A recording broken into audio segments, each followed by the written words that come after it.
ಮಧ್ಯಾಹ್ನದ ಶುಭಾಶಯಗಳನ್ನು ತಿಳಿಸುತ್ತಾ, ಇತಿಹಾಸ ಅಂದರೆ ನಡೆದು ಹೋದ ಘಟನೆಗಳ ಕುರಿತಾದಂಥ ಕ್ರಮಬದ್ಧ ಅಧ್ಯಯನವೇ ಇತಿಹಾಸ ಆಗಿದ್ದು, ಈ ಒಂದು ದಿನ ನಮ್ಮ ಒಂದು ಶಾಲೆಯಲ್ಲಿ ಇತಿಹಾಸದ ಒಂದು ಕಲಿಕಾ ಪ್ರದರ್ಶನವನ್ನು ಹಮ್ಮಿಕೊಂಡಿದ್ದು, ಈ ಒಂದು ಕಲಿಕಾ ಪ್ರದರ್ಶನವನ್ನು ಒಂದು ಸ್ವಾಗತ ಗೀತೆಯ ಮೂಲಕ ಆರಂಭಿಸುವುದು. ಅದನ್ನು ಹಾಡಲು ಬರೆದಿದ್ದರೆ ಪಲ್ಲವಿ, 6ನೇ ತರಗತಿ ವಿದ್ಯಾರ್ಥಿ.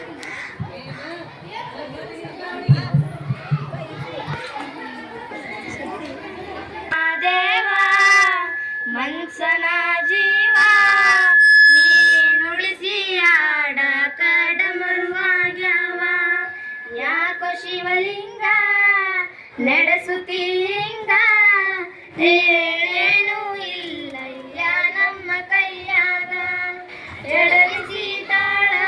ಮರೆತವನು ಇತಿಹಾಸವನ್ನು ಸೃಷ್ಟಿಸಲಾರ ಎಂಬ ಒಂದು ಹೇಳಿಕೆಯ ಮೂಲಕ ಡಾಕ್ಟರ್ ಬಿ ಆರ್ ಅಂಬೇಡ್ಕರ್ ಅವರು ಇತಿಹಾಸದ ಮಹತ್ವವನ್ನು ತಮ್ಮ ಒಂದು ಮಾತುಗಳ ಮೂಲಕ ಹೇಳಿದ್ದಾರೆ. ಅದೇ ರೀತಿ ಈ ಒಂದು ಇತಿಹಾಸದ ಗತ ವೈಭವಗಳನ್ನು ಕುರಿತಾದಂಥ ಒಂದು ಮಾಹಿತಿಯನ್ನು ನಮ್ಮ ಒಂದು ಶಾಲೆಯ ವಿದ್ಯಾರ್ಥಿ ಮತ್ತು ವಿದ್ಯಾರ್ಥಿನಿಯರು ಕೂಡ ತಿಳಿಸಲು ಸಿದ್ಧರಿದ್ದಾರೆ. ಹಾಗಾಗಿ ಈ ಒಂದು ಕಾರ್ಯಕ್ರಮದ ಎರಡನೇ ಹಂತವಾದಂಥ ಸ್ವಾಗತ, ಈ ಒಂದು ಸ್ವಾಗತವನ್ನು ನಾನೇ ವೈದ್ಯ ಮಾತಾಡುವಂಥ ಈ ಒಂದು ಕಾರ್ಯಕ್ರಮದ ಒಂದು ಅಧ್ಯಕ್ಷತೆಯನ್ನು ವಹಿಸಿಕೊಳ್ಳುವಂಥ ನಮ್ಮ ಶಾಲೆಯ ಮುಖ್ಯಗಳಾದಂಥ ಹಾಲೇಸವರಿಗೆ ಈ ಒಂದು ಕಾರ್ಯಕ್ರಮಕ್ಕೆ ಸ್ವಾಗತ ಸುಸ್ವಾಗತ. ಅದೇ ರೀತಿ ಈ ಒಂದು ಕಾರ್ಯಕ್ರಮಕ್ಕೆ ಉಪಸ್ಥಿರುವಂಥ ನಮ್ಮ ಶಾಲೆ ಹಿರಿಯ ಶಿಕ್ಷಕರಾದಂಥ ಸುವರ್ಣ, ಅದೇ ರೀತಿ ಬನವತಿ ಮೇಡಮ್ ಕೂಡ ಸ್ವಾಗತ. ಅದೇ ರೀತಿ ಈ ಒಂದು ಕಾರ್ಯಕ್ರಮದಲ್ಲಿ ಉಪಸ್ಥಿರುವಂತಹ ನಮ್ಮ ಶಾಲೆಯ ಹಿರಿಯ ಶಿಕ್ಷಕರಾದಂಥ ಅಲಭಕ್ಷ ಸರ್ ಕೂಡ ಸ್ವಾಗತ. ಅದೇ ರೀತಿ ನಮ್ಮ ಶಾಲೆಯಲ್ಲಿ ಕಾರ್ಯನಿರ್ವಹಿಸಿರುವಂತಹ ಗೋಲಿಪಾಸ ಮೇಡಮ್ ಅವರಿಗೂ, ಅದೇ ರೀತಿ ಮಂಜುಳಾ ಮೇಡಮ್ ಕೂಡ ಸ್ವಾಗತ ಸುಸ್ವಾಗತ. ಅದೇ ರೀತಿ ಈ ಒಂದು ಕಾರ್ಯಕ್ರಮದಲ್ಲಿ ಉಪಸ್ಥಿರುವಂತಹ ಅದೇ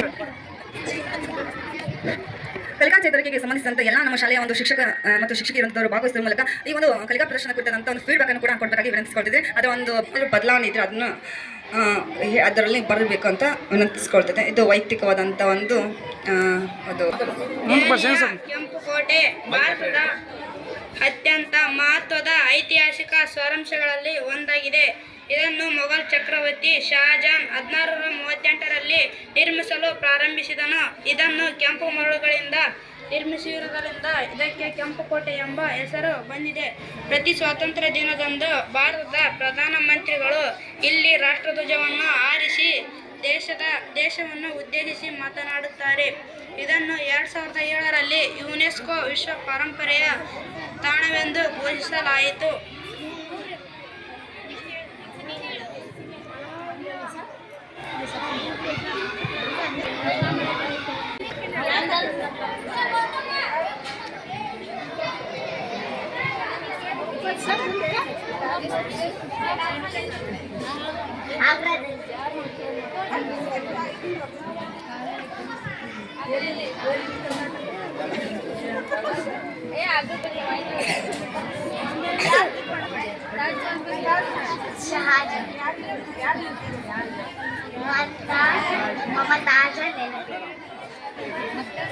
ತಂದೊಂದು ಬಾರಿ ಹೇಳ್ತ ನೋಡಿ ಕೇಳಾಕ ನೀವು.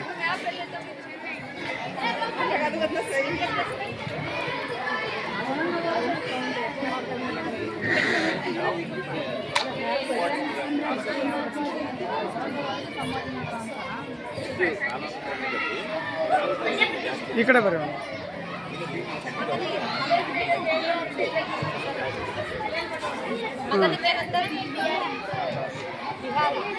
ನೀವು ಕೇಳ್ರಿ. ಸ್ತೂಪ ಮಧ್ಯಪ್ರದೇಶ ಮೌರ್ಯರ ಅಶೋಕ ಕಾಲದಲ್ಲಿ ನಿರ್ಮಾಣವಾದ ಸ್ಮಾರಕ. ಸೂಕ್ತ ಎಂದರೆ ಬೌದ್ಧರ ಪ್ರಾರ್ಥನಾ ಮಂದಿರ.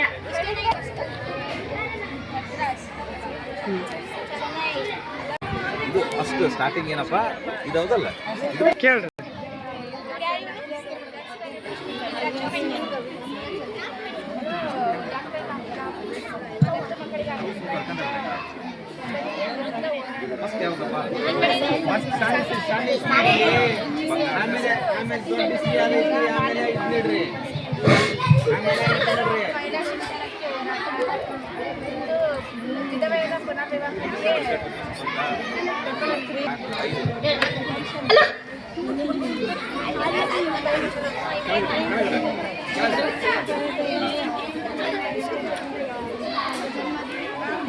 ಏನಾದ್ರು ಮಾಡಮ್ಮ, ಹೇಳಮ್ಮ ಜೋರು ಹೇಳಮ್ಮ.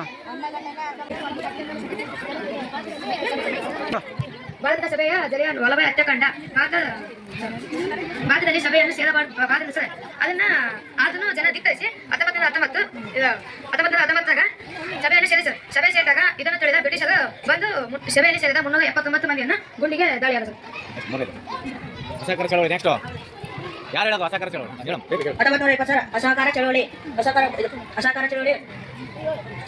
ಭಾರತ ಸ್ವತಂತ್ರ ಚಳವಳಿಯಲ್ಲಿ ಗಾಂಧೀಜಿ ಭಾಗವಹಿಸಿ ಸರ್. ಅರಗ ಅಸಹಕಾರ ಚಳವಳಿ ಆರಂಭ ಆಯಿತು ಸರ್.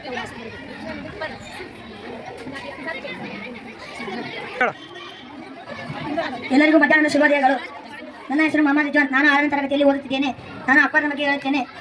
ಆಳ್ವಿಕೆ ಕ್ರಿಶ 1556ರಿಂದ 1605ರವರೆಗೆ ಮೊಘಲ್ ವಂಶ. ಹುಮಾಯೂನ್ ಮತ್ತು ಅಮೀದಾ ಬಾನು ಬೇಗಂ ಅವರ ಪುತ್ರ ಪಟ್ಟಾಭಿಷೇಕ ಕೇವಲ 13ನೇ ವಯಸ್ಸಿನಲ್ಲಿ ಪಂಜಾಬ್ನ ಕೌರ್ನಲ್ಲಿ ಪಟ್ಟಾಭಿಷೇಕ. ಇವರು ಆರಂಭಿಕ ದಿನಗಳಲ್ಲಿ ಭೈರವ್ ಖಾನ್ ಮಾರ್ಗದರ್ಶಕರಾಗಿದ್ದರು. ಇವರು ಫತೇಪುರಿ ನಗರವನ್ನು ಸ್ಥಾಪಿಸಿದರು. ದಿನ್ ಇಲಾಯಿ ಎಂಬ ಪಂಥವನ್ನು ಕಟ್ಟಿಸಿದರು. ಮೀರಾಬಾಯಿ ಬಾಲ್ಯದಿಂದ ಕೃಷ್ಣನನ್ನು ತನ್ನ ಪತಿ ಆರಾಧ್ಯ ದೈವವೆಂದು ನಂಬಿದರು. ತಾಕೀರ ಜೀವನ. ನಾನು 6ನೇ ತರಗತಿಯಲ್ಲಿ ಓದುತ್ತಿದ್ದೇನೆ. ನಾನು ಬಸವಣ್ಣನ ಬಗ್ಗೆ ಹೇಳುತ್ತೇನೆ. ಬಸವಣ್ಣವರು ಬಿಜಾಪುರ ಜಿಲ್ಲೆಯ ಬಸವನ ಬಾಗೇವಾಡಿಯಲ್ಲಿ ಜನಿಸಿದರು. ಅವರ ತಂದೆ ತಾಯಿ ಹೆಸರು ತಂದೆ ಮಾದೇಶ, ತಾಯಿ ಮಾದಲಾಂಬಿಕೆ. ಇವರ ಅಂಕಿತನಾಮ ಕೂಡಲ ಸಂಗಮ ದೇವ. ಅನುಭವ ಮಂಟಪ. ಬಸವಣ್ಣವರು ಅನುಭವ ಮಂಟಪವನ್ನು ಸ್ಥಾಪಿಸಿದರು. ಅನುಭವ ಮಂಟಪದ ಅಧ್ಯಕ್ಷ ಅಲ್ಲಮ ಪ್ರಭು. ಇಲ್ಲಿ ಜಾತಿ ಭೇದಗಳಿಲ್ಲದೆ ಆಧ್ಯಾತ್ಮಿಕ ಸಾಮಾಜಿಕ ವಿಚಾರ ಚರ್ಚೆಯನ್ನು ನಡೆಸುತ್ತಿದ್ದರು. ವಚನ ಮತ್ತು ಸಾಹಿತ್ಯ ವಚನಗಳನ್ನು ಅರ್ಥವಾಗುವಂತ ಗುರುನಾನಕ್ ಈಗಿನ ಪಾಕಿಸ್ತಾನದಲ್ಲಿರುವ ಪಂಜಾಬ್ನಲ್ಲಿ ಜನಿಸಿದರು. ಇವರು ಸಿಖ್ ಧರ್ಮದ ಸಂಸ್ಥಾಪಕರಾಗಿದ್ದರು. ಇವರ ಹಾಡುಗಳಿಗೆ ಜಪಜಿ ಎಂದು ಕರೆಯಲಾಗುತ್ತದೆ. ಮಾನವ ಕುಲ ಇಲ್ಲಿ ಯಾರು ಹಿಂದೂಗಳಲ್ಲ, ಯಾರು ಮುಸ್ಲಿಮರಲ್ಲ, ನಾವೆಲ್ಲರೂ ದೇವರ ಮಕ್ಕಳು ಎಂದು ಹೇಳಿದರು. ಎಲ್ಲರಿಗೂ ಮಧ್ಯಾಹ್ನದ ಶುಭಾಶಯಗಳು. ನನ್ನ ಹೆಸರು ಮಾನಸ. ನಾನು 7ನೇ ತರಗತಿಯಲ್ಲಿ ಓದುತ್ತಿದ್ದೇನೆ. ಸರ್ದಾರ್ ವಲ್ಲಭಾಯ್ ಪಟೇಲರ ಬಗ್ಗೆ ಒಂದೆರಡು ಮಾತನಾಡುತ್ತೇನೆ. ಜನನ ಅಕ್ಟೋಬರ್ 31, 1875ರಂದು ಗುಜರಾತಿನ ನಡಿಯಾಡ್ನಲ್ಲಿ ಜನಿಸಿದರು. ಇವರು ವೃತ್ತಿಯಿಂದ ಯಶಸ್ವಿ ಬ್ಯಾರಿಸ್ಟರ್, ವಕೀಲರು ಆಗಿದ್ದರು. ಗಾಂಧೀಜಿಯವರು ವಿಚಾರಧಾರೆಗೆ ಮಾರು ಹೋಗಿ ಸ್ವತಂತ್ರ ಹೋರಾಟಕ್ಕೆ ಧುಮುಕಿದರು. ಮೊದಲ ಪ್ರಧಾನಿ ಸ್ವತಂತ್ರ ಭಾರತದ ಪ್ರಧಾನಿ ಡಾಕ್ಟರ್ BR ಅಂಬೇಡ್ಕರ್ ಬಗ್ಗೆ ಒಂದೆರಡು ಮಾತನಾಡಲು ಬಯಸುತ್ತೇನೆ. ಜನನ ಏಪ್ರಿಲ್ 14, 1891ರಂದು ಮಧ್ಯಪ್ರದೇಶದ ಮಾಹು ಎಂಬಲ್ಲಿ ಜನಿಸಿದರು. ಮೊದಲ ಕಾನೂನಿನ ಮೊದಲ ಸಚಿವರು.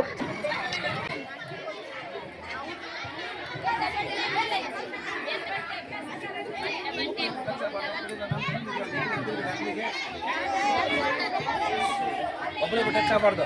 ಹಾಂ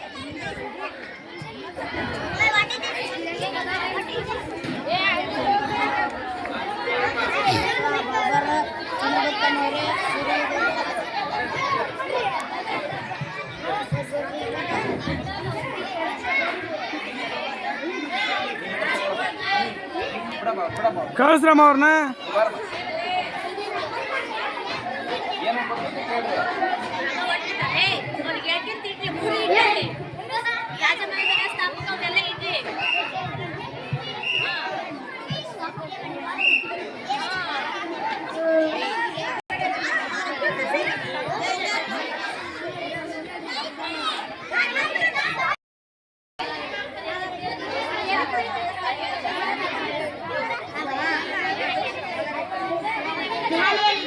ಲೇ ಎಲ್ಲಪ್ಪ ಮಾಡ್ಬಿಡ್ತಾವ. ನಾ ಏನು ಮಾಡಕತ್ತೇನೆ? ಹಾಂ,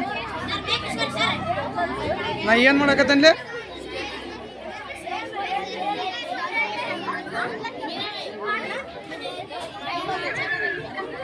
ಲೇ ನಾ ಏನು ಮಾಡಕತ್ತೇನೆ?